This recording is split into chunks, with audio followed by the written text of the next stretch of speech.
안녕하세요. 국학연구소에 이사로 있는 이현수입니다.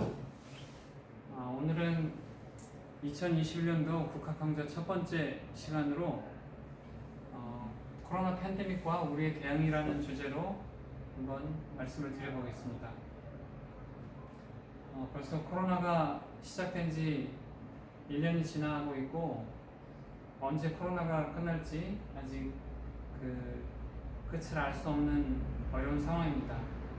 하지만 인류 역사에 수많은 그런 전염병들이 있었고 지금보다도 훨씬 더 어려운 시기에도 인간들은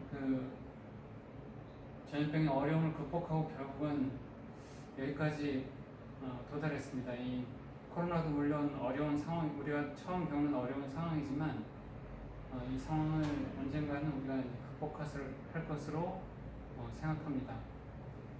오늘 제가 말씀드릴 내용은 우선 전반적으로 전염병과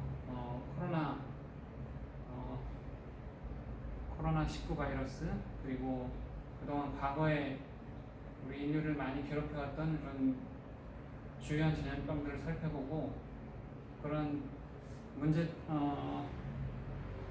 살펴보겠습니다. 그리고 이제 또 최근에 이런 신종 전염병들이 많이 창궐을 하고 있는데 그런 전염병들이 왜 이렇게 많이 발생하고 있는지를 좀 생각을 해보고 그것의 어떤 근본적인 이유를 생각해 보겠습니다. 그것을 또 어떻게 극복할지 그런 것을 같이 생각해 보는 시간을 오늘 갖도록 하겠습니다. 인류는 그동안 수많은 전염병들이 이제 인류를 괴롭혀 왔습니다. 인간의 역사 자체가 질병과의 그런 싸움이었다고 할 수가 있겠습니다. 인체가 질병에 감염이 되면은 우선 몸에서 열이 나서 세균과 바이러스를 죽이려고 노력을 합니다. 그 다음에는 몸의 면역 반응, 면역 세포와 면역 체계를 이용해서 세균과 바이러스에 대한 항체를 만들어서 이 질병을 극복하려고 노력합니다. 그리고 보다 장기적으로는 유전자의 변화를 만들어서 질병에 대한 저항성을 유전적으로 획득해서 다음 세대까지 그런 전달하는 그런 과정이 있습니다. 사람이 질병에 대해서 이렇게 적응을 해왔다면은 세균과 바이러스도 마찬가지로 인체가 세균을 발견하는 그런 항원, 단백질로 이루어져 있는 그 항원을 변형시키면서 지속적으로 인간의 면역 체계를 벗어나려고 노력을 해왔습니다. 그러한 수만 년 동안의 진화 과정이 결국은 현재 인간과 질병 간의 그런 관계를 만들어 왔다고 할 수 있겠습니다. 해줄까요? 이것이 코로나 바이러스 19의 모양입니다. 바이러스의 외벽에 이런 불꽃 모양의 이런 스파이크 단백질이 나와 있어서 이것이 코로나를 닮았다고 해서 코로나 바이러스라고 합니다. 이 코로나 바이러스 자체는 인류에게 굉장히 오래전부터 존재해왔던 감염시켜왔던 바이러스이기 때문에 이것은 일반적으로는 사람에게 감기를 일으키는 정도의 그런 바이러스라고 생각할 수가 있습니다. 하지만 이 코로나 19의 차이점은 무엇이냐면은 이 바깥에 있는 스파이크 단백질이 인간들이 그동안 경험해보지 못했던 새로운 스파이크 단백질로 변형이 된 그런 바이러스입니다. 이 스파이크 단백질이 변형된 걸로 해가지고 사람들은 여태까지 경험해보지 못한 이 스파이크 단백질 때문에 이 코로나 바이러스가 몸에 침투해서 상피 세포를 붙어가지고 이 세포 안으로 침입을 해왔을 때 이 면역 체계가 이것을 조기에 인식하지 못하고 이것을 제대로 처리하지 못하게 됩니다. 그러면은 이 바이러스가 몸에 침투해서 증식하고 질병을 만들어내는 과정을 인간이 이제 억제하지 못하고 질병에 이제 고생을 하게 되겠습니다. 또 한 가지는 이 스파이크 단백질의 그 친화성 자체가 기존의 스파이크 단백질보다 50배나 이제 더 강력하기 때문에 훨씬 더 이제 쉽게 전염이 되는 것으로 또 알려져 있습니다. 이 코로나 바이러스가 일으키는 장기별 대표 증세를 이렇게 쭉 적어놨는데요. 보시면 아시겠지만 굉장히 다양한 인체 모든 장기에 다양한 증상들을 일으킵니다. 폐, 간, 위장관, 뇌, 그리고 두피, 눈, 코, 입, 심장, 혈액을 통해 가지고 전신에 증상을 일으키는 것으로 되어 있습니다. 그래서 이제 건강하고 젊은 면역체가 좋은 사람들은 대부분 큰 증세 없이 이 코로나 바이러스를 겪고 지나가지만 면역체계가 약한 노약자들은 폐나 간, 또 심혈관에 이런 심각한 합병증을 일으켜서 결국은 사망을 일으키게 됩니다.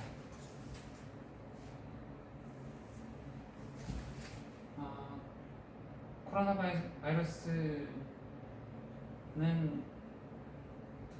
지금 이제 아마 이제 박쥐로부터 인간에게 전염되었을 것으로 이제 생각하고 있는데요. 과거의 인류의 전염병들을 보면은 많은 질병들이 동물로부터 유래를 했습니다. 예를 들어서 홍역과 결핵, 천연두는 소로부터 유래했습니다. 그리고 인플루엔자, 백일에, 열대어는 각각 돼지, 오리, 돼지, 개, 닭과 오리 이런 인간들이 가축으로 키우고 있는 이런 동물들을 통해서 인간들에게 그러니까 원래 동물들에 있던 질병들이 이제 인간들에게 옮겨와서 인간의 전염병이 된 것이라고 말할 수 있습니다.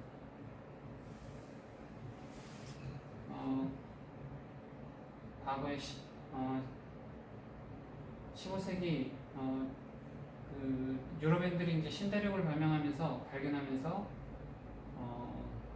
신대륙을 찾아갑니다. 이제 신대륙을 찾아가는데 그 과정에서 이제 엄청난 전염병들이 신대륙의 그 인디언들을 몰살시켰습니다. 이 위에 코르테스와 피사로는 이 스페인의 군인들인데 그 남미 아즈텍 제국과 잉카 제국을 각각 정복했습니다. 이들은 불과 수백 명의 군대를 가지고 이 수백만 명의 그 인구를 가진 그 인디언 제국을 멸망시켰습니다. 이들이 물론 총이라는 아주 강력한 인디언들의 무기와는 비교할 수 없는 그런 강력한 무기를 가졌지만은 이들이 전쟁을 통해서 죽인 사람들보다는 이들이 유럽에서 가져간 그 천연두와 홍역 이런 바이러스 질환들이 이 인디언들을 대규모로 몰살시켰습니다. 그래서 이 인디언들의 인구를 절대적으로 감소시킨 것은 이 총을 통한 그 전쟁이 아니라 이 전염병을 통한 그런 질병의 영향이었습니다. 북아메리카 인디언들도 마찬가지인데 이 당시에 대략 한 2천만 명의 북아메리카 인디언이 살았다고 하는데 이들이 역시 그 유럽인들이 들어오면서 이들이 가져온 그런 같은 질병들 때문에 인디언 사회들이 그 소리 없이 공개가 되었습니다. 이 신대륙이 아메리카 대륙이 이렇게 전염병에 아주 취약했었던 것은 바로 이 아메리카 대륙에 그 구대륙에 있었던 그런 그 가축들, 예를 들어서 말이나 뭐 돼지, 소, 닭 같은 이런 구대륙의 그 가축들이 없었기 때문입니다. 그런 가축들이 없었기 때문에 그 가축들로부터 왔던 이런 그 전염병들이 이 아메리카 대륙에는 존재하지 않았었고, 이들은 이런 이 가축에서 오는 그런 전염병에 아주 전혀 면역 체계가 없었기 때문에 굉장히 치명적인 그런 결과를 가져오게 된 것입니다.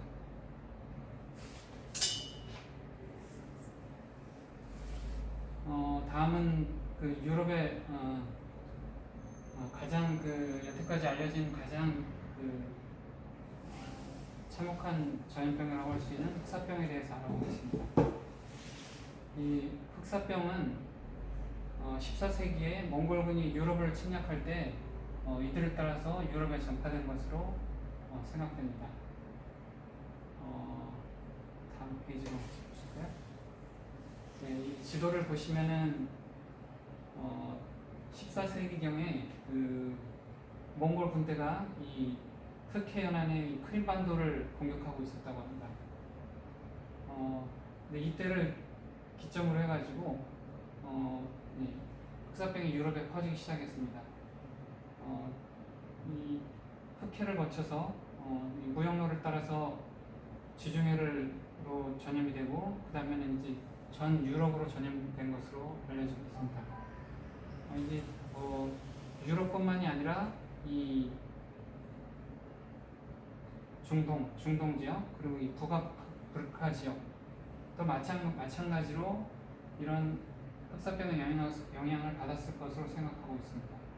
그리고 또한 그 당시 기록을 보면은 그 당시 원나라 시기에 중국도 역시 흑사병이 창궐을 해서 많은 그 도시들이 흑사병으로 고생한 것으로 기록이 나오고 있습니다. 그래서 불과 이 유럽에서는 불과 수년 만에 한 5, 6년 사이에 유럽 인구의 3분의 1인 2,400만 명 정도가 사망한 것으로 알려지고 있습니다.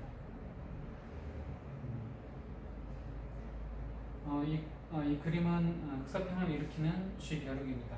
이 쥐벼룩이 이 패스트균을 전달을 하는데요. 이 사진은 이제 흑사병에 걸린 사람이 이렇게 손이 까맣게 변한 상황입니다. 흑사병에 걸리게 되면은 손이나 이런 임파선, 이 겨드랑이, 팔다리에 있는 임파선 부위가 까맣게 변하면서 죽는다고 해서 이런 흑사병이라는 이름이 붙었다고 합니다. 원인균은 이 패스트균이고 쥐벼룩을 통해서 사람에게 전파가 됩니다. 이 쥐벼룩은 원래 그 중앙아시아 지역에서는 마멋이나 이런 땅따람쥐 같은 이런 설치류에게 감염돼서 이런 이 설치류에게 아주 감기 정도의 이런 증상을 일으키는 세균인데, 이것이 이제 환경 변화에 의해서 이제 들쥐, 집쥐 감염이 돼서 이 쥐를 죽이는 그런 독성이 나타난다고 합니다. 이런 쥐들이 감염돼서 쥐들이 죽게 되면은 그 쥐를 떠나서 이제 그 주변에 있는 사람들에게까지 이 쥐벼룩이 전파가 되면, 쥐벼룩이 사람을 물게 되면은 이 패스트균이 사람에게까지 이제 전파가 되겠습니다. 패스트는 앞에서 본 대로 불과 수년 사이에 유럽 인구의 3분의 1을 죽게 만들었기 때문에 유럽 사회에 엄청난 큰 영향을 주었습니다. 우선 그 당시에 그 유럽 사회는 카톨릭이 정치와 종교 이런 것을 차지하고서 교황이 유럽 사회를 지배하고 있었던 이런 사회인데요. 교회가 이 패스트의 창궐에 아무런 그런 그 역할을 하지 못했습니다. 신에게 우리 열심히 기도를 해도 죽어나가는 사람들을 그에게는 아무런 도움이 되지 못했습니다. 또한 그 당시에 그 교회 신부들도 역시 마찬가지로 굉장히 많은 신부들이 일반 백성들처럼 같이 죽어나갔습니다. 그러면서 교회의 권위가 떨어지게 되었고 상대적으로 왕권이 강화되는 그런 결과를 가져왔습니다. 그리고 이것이 이제 지속적으로 교황의 권위가 약화되면서 이어서는 그 마틴 루터나 칼빈 같은 이런 종교 개혁가들이 나와서 교황의 권위를 교회의 권위를 반대하고 종교 개혁으로 나아가는 그런 계기가 되었습니다. 경제적으로는 그 봉건제도가 붕괴되었습니다. 그 당시 유럽 사회는 그 봉건 영주와 그 영주의 땅에 소속된 그 농노가 그 결합된 그 농노 제도로 중세 사회가 유지가 되었었는데 너무나 많은 사람들이 죽게 되면서 이제 노동력이 없어졌습니다. 노동력이 없어지니까 일단 장원 경제가 붕괴가 됐고 임금이 상승되고 또 사람들이 그 이전까지 그 봉건 영주에게 귀속되어 있던 이 농민들이 농촌을 떠나서 도시로 가서 살 수가 있게 되면서 점차 이제 도시가 발전하고 상황이 발달해서 점차 이제 자본주의 사회로 발달하는 그런 계기가 만들어졌습니다. 예. 여태까지는 이제 유럽 사회, 유럽과 그 아메리카 대륙의 전염병에 대해서 한번 알아봤습니다. 이분은 누구신지 아시는 분 있을까요?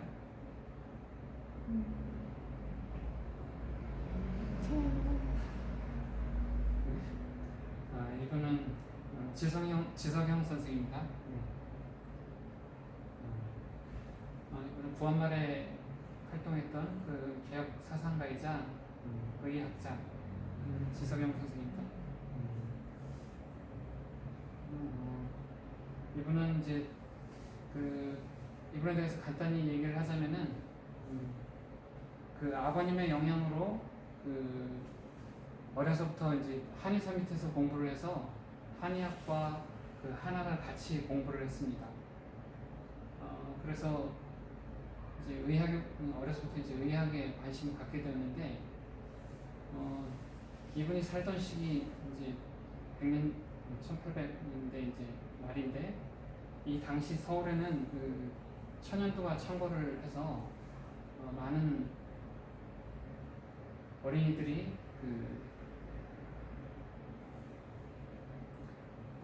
죽어가는 그런 상황이었습니다. 그래서 이 당시에 이 사회적인 어떤 큰 이슈가 이 천연두로부터 이 어린이들을 구하는 것이 그 굉장히 긴급한 과제였는데 이 당시 조선의 의학으로는 이 천연두를 해결할 수가 없었습니다. 근데 이 당시에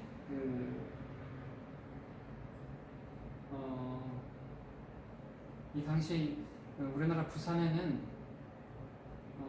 일본에서 들어온 일본인 의사들이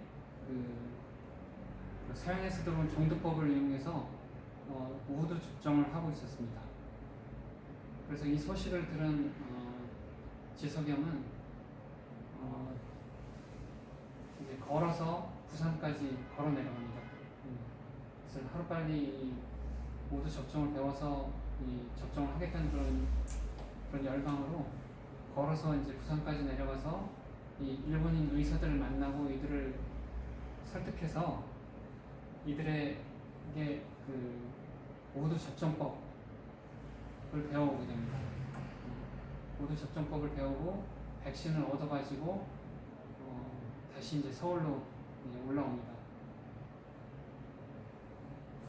그리고 올라온 과정에 자신의 처가인 충주에 들러서 자신의 그 어린 처남에게 우선 처음으로 그 우두를 접종하고 또한 동네 어린이들에게 수십 명에게 접종을 시켜서 모두 접종을 예방 접종을 성공을 합니다. 성공을 시킵니다. 그리고 이제 서울로 올라와서 이제 본격적으로 우두 접종을 시작하게 되는데 이 당시에 우두 접종을 시행하는 것이 그렇게 쉬운 일이 아니었습니다. 일단 서양 의학에 대한 그런 두려움이 많았었고 또 한 가지는 그 당시에 이 천연병에 걸리게 되면은 그 당시에는 그 치료법이 그 무당들이 투닥거리를 하는 것이 그 당시 그 치료법이었기 때문에 우두 접종을 하는 것은 이런 무당들과의 그런 그 갈등을 일으키는 문제였습니다. 또한 그런 그 개업화에 대한 그런 반대 세력들이 있었기 때문에 무당이나 그런 보수파와의 그런 갈등을 극복하면서 우두 접종을 해야 되는 그런 상황이었습니다. 그렇기 때문에 그 2년 후에 그 임모곤란이 일어났을 때 이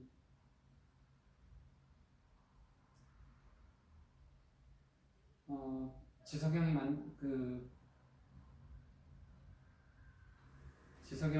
그 접종하던 그 우두 접종 그 종도장이 이 무당들과 그 보수파에 의해서 불타버리는 그런 사건이 발생했습니다. 그리고 또한 그 지석영은 이 보수파의 그 모함으로 또 전남 강진으로 귀향을 가게 됩니다. 그래서 거기서 이제 수년 동안 이제 귀향살이를 하게 되죠. 이런 우여곡절 끝에 하지만 이제 지석영은 이런 모두 접종에 대한 그런 그 노력을 중단하지 않고 지속적으로 노력을 해서 이제 귀향에서 풀려나자마자 다시 또 이제 서울에 올라와서 모두 접종을 다시 시작했습니다. 그래서 지석영의 노력으로 1895년도에 우리나라 정부가 조선 정부가 종두 규칙을 제정해서 공포를 하게 됩니다. 이 종두 규칙의 내용은 생후 70일에서 만 1세 사이의 그 어린 아이에게 종두 접종을 의무화하는 것입니다. 이것이 바로 우리나라 최초의 예방 접종 시행령이라고 할 수 있겠습니다. 이렇게 그 지석영은 그 우리나라의 그 최초의 모두 접종이라는 큰 업적을 세웠고요. 또 한 가지 이분의 그 특이한 업적은 이분이 그 한글 연구를 아주 이른 시기부터 한글 연구를 시작했습니다. 처음 한글에 대해서 관심을 갖게 된 것은 아까 이제 부산으로 내려가서 일본인 의사들에게 모두 접종을 배우게 되었을 때 이 일본인들이 만드는 그 이란 사전을 편찬을 돕게 되었습니다. 그러면서 그때부터 이제 한글에 대한 관심을 갖게 되어서 한글이 정말 우리나라에게 정말 필요하다는 것을 깨닫고 그때부터 국문 연구를 실시해서 1905년도에 이분이 이제 우리나라 당시 조선 정부의 신정 국문 청의소라는 그런 그 한글 어문 규칙을 정부에 제안을 합니다.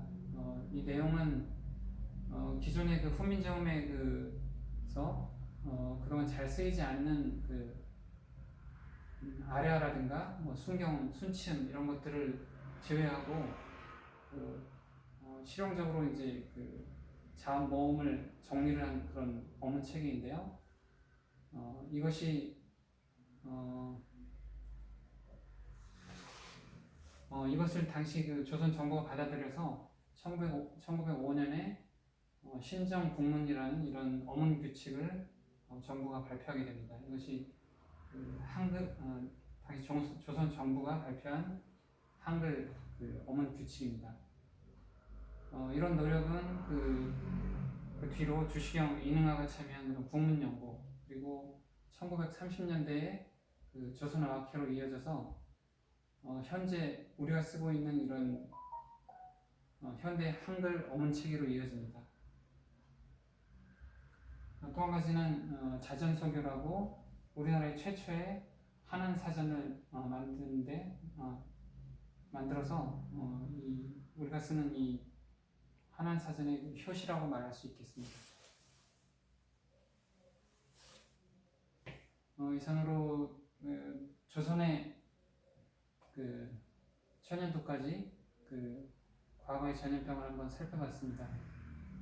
지금 현재는 코로나 팬데믹이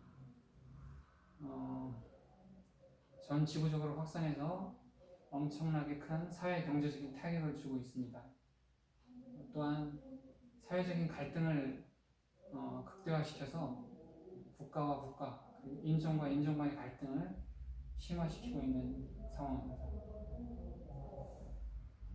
한편으로는 또한 이 코로나의 창궐이 그동안 멈출 줄 모르고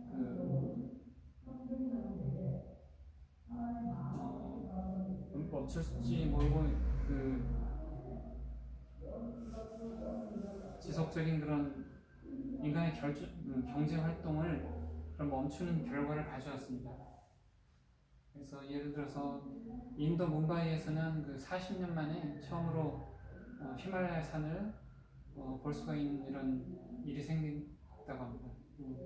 공기가 이제 너무 맑아져서 그동안 보이지 않던 히말라야 산이 보이게 되고, 또한 그 베네치아에서는 그 물이 맑아지면서 그동안 볼 수 없었던 물고기를 보이는 그런 일이 벌어졌습니다. 그동안 그 코로나 때문에 쉬지 못하고 일하던 그런 사람들도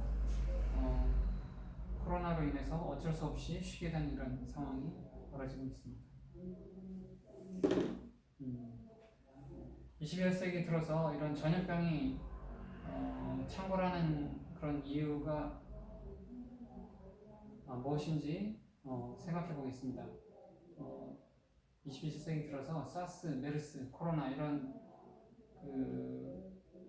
여러 가지 큰 전염병들이 우리 사회를 위협하고 있습니다.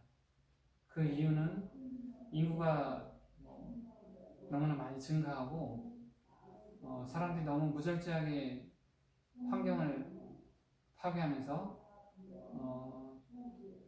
이 지구 자체가 이 자연을 정화할 수 있는 그런 한계를 넘어선 상황이 되었습니다. 거기에다가 전 세계적인 이동이 증가하면서 전염병이 생겼을 때 이것이 전 지구적으로 쉽게 전파가 되는 이런 상황이 만들어졌습니다. 이런 생태계가 교란이 되면서 이런 새로운 유행병들이 쉽게 전 지구적으로 유행을 하게 되는 이런 상황이 지금 같은 이런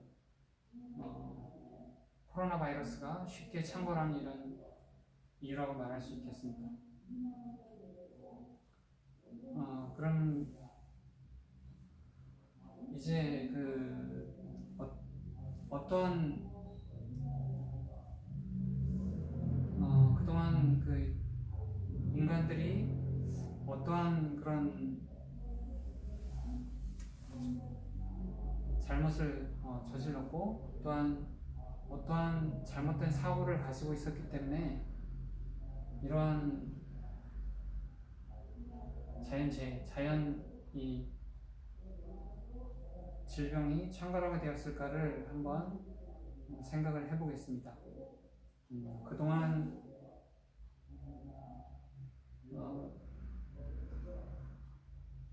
우리 산업 사회를 가장 선도적으로 이끌어왔던 서구 사회의 자연관을 한번 살펴보겠습니다. 기독교는 신과 인과, 자연을 수직적인 관계로 이해를 해왔습니다. 성경에 보면은 하나님의 형상으로 만들어진 인간에 대해서는 설명을 하지만 나머지 그 자연물에 대해서는 특별한 이런 언급이 없습니다. 인간은 하나님의 그 영혼으로 만들어져서 존귀하다는 이런 설명을 하지만 나머지 창조물들은 그것에 비하면은 상대적으로 가치가 없는 이런 존재라고 이해할 수 있겠습니다. 그래서 성경에 보면은 하나님이 자신의 형상대로 사람을 만드시고 생육하고 번성하라 이런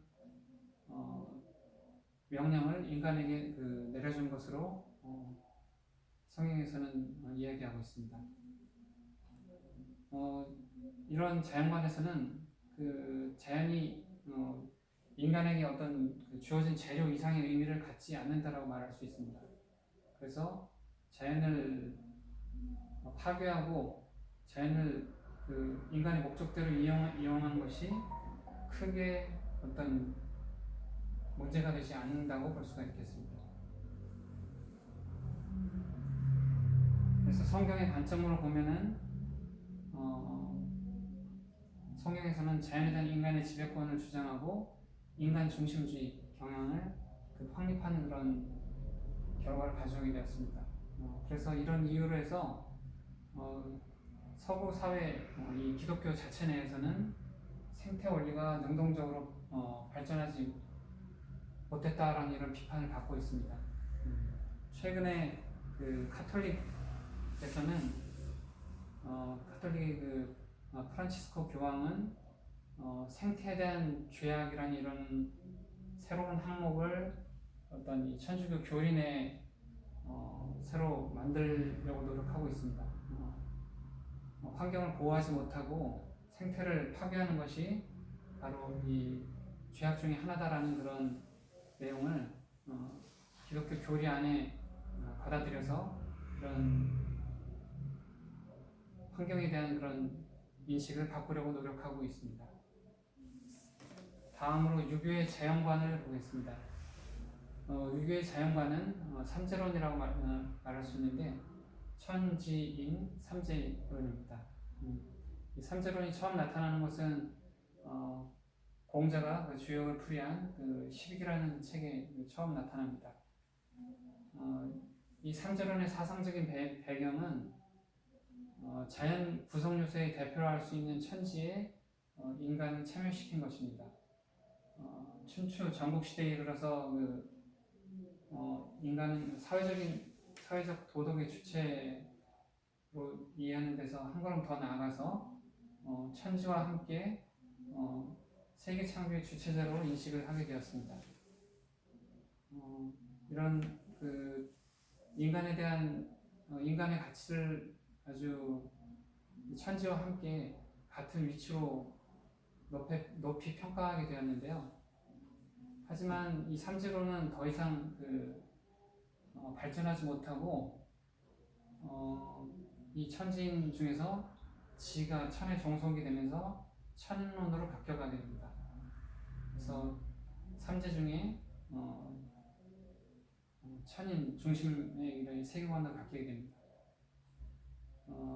유교의 이런 핵심 가치인 수신, 제국, 평천하라는 이런 개념이 있는데 이 개념 자체도 역시 인간 중심적인 그런 세계관이라고 말할 수 있겠습니다. 유교 역시 이 자연에 대한 이런 관점이 많이 부족하다라는 것을 알 수가 있겠습니다. 다음으로 대종교의 자연관을 보겠습니다. 대종교도 역시 천지인 사상을 갖고 있습니다. 이것을 대종교에서는 삼극 사상이라고 말하고 있는데요. 천부경에서는 이 삼극이 천일일, 지일리, 인일삼 해서 하늘과 땅과 사람이 이 순서를 가지고 있다고 말하고 있습니다.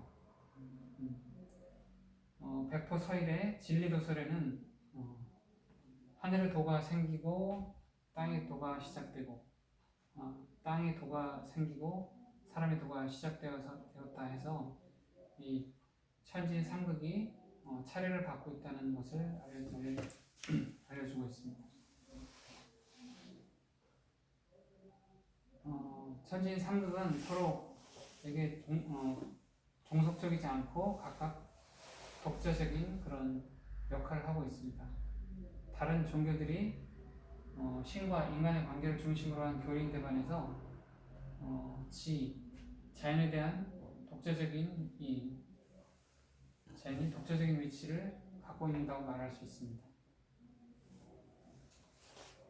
다음으로 삼일신고에는 사람과 만물이 다 같이 새 참함을 받으니 곧 성품과 목숨과 정기라. 사람은 그것을 옹골게 받으나 만물은 치우치게 받는다 해서 사람과 만물, 사람과 자연이 모두 영성을 가진 존재라는 것을 이야기합니다. 땅을 포함한 이런 자연계 역시 하늘의 신성을 받고 신성을 받아 신성한 존재라는 이런 설명을 하고 있습니다.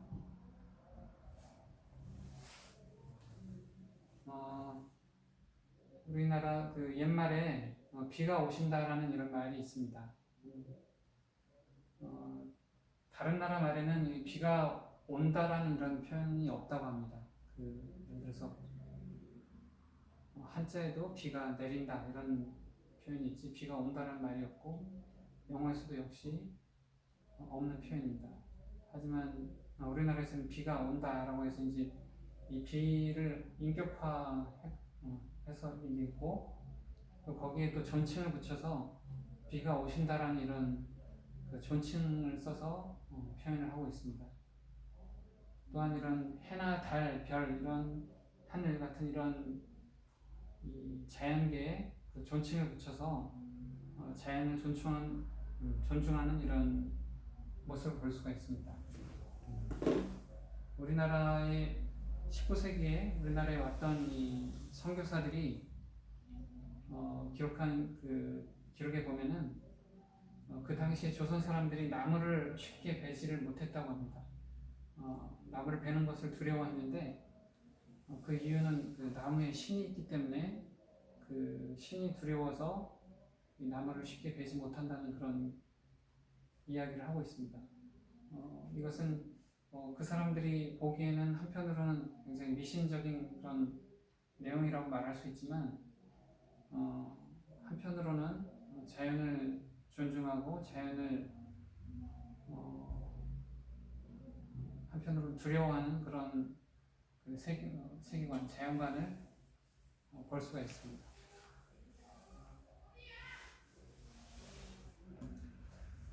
네, 이상으로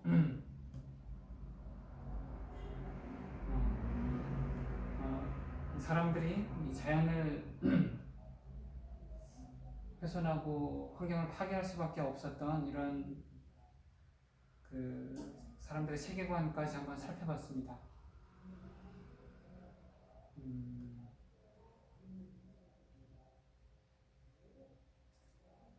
지금의 인간은 이제 과거 그 인간과는 다르게 자연을 정복하고 자연을 능가하는 아주 강력한 존재가 되었습니다. 아주 구석기, 신석기 인간들에 비하면은 마치 신이 된 것처럼 그 인간의 능력이 과거 인간이 가진 그 능력에 비하면은 신과 비교할 수 있을 만큼 아주 강력한 그런 인간의 인지와 이런 자연 지배력이 강력해지는 세상이 되었습니다.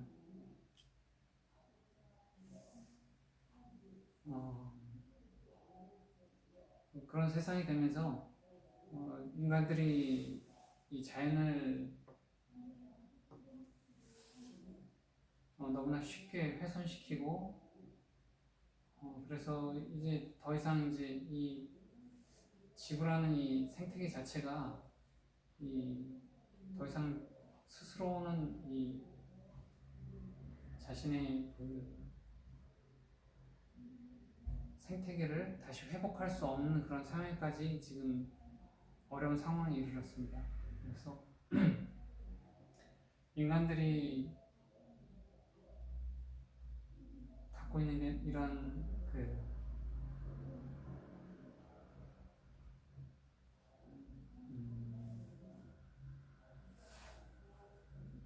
물질 만능주의, 어떤 기술 만능주의, 인본주의를 포함해서 이런 인간 중심주의를 벗어나지 않으면은 이런 그 지금 같은 이런 생태계 위험, 또 이런 신종 코로나 같은 이런 전염병의 창궐을 막을 수 없을 거라는 이런 생각들을 하게 됩니다. 그래서 이런 인간들의 발전 지성주의, 이런 과잉 자본주의를 벗어나지 않으면은 우리 사회가 더 이상 이제 지속될 수 없는 이런 상황에까지 이르렀습니다. 이런 것들을, 이런 현실을 인식하고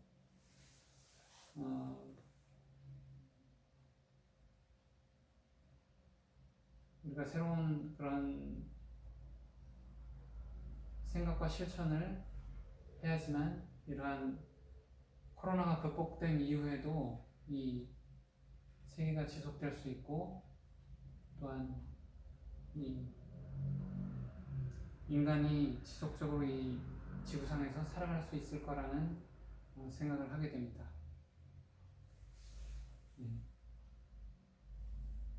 제가 발표한 내용은, 준비한 내용은 여기까지입니다. 이상으로 발표를 마치겠습니다. 감사합니다.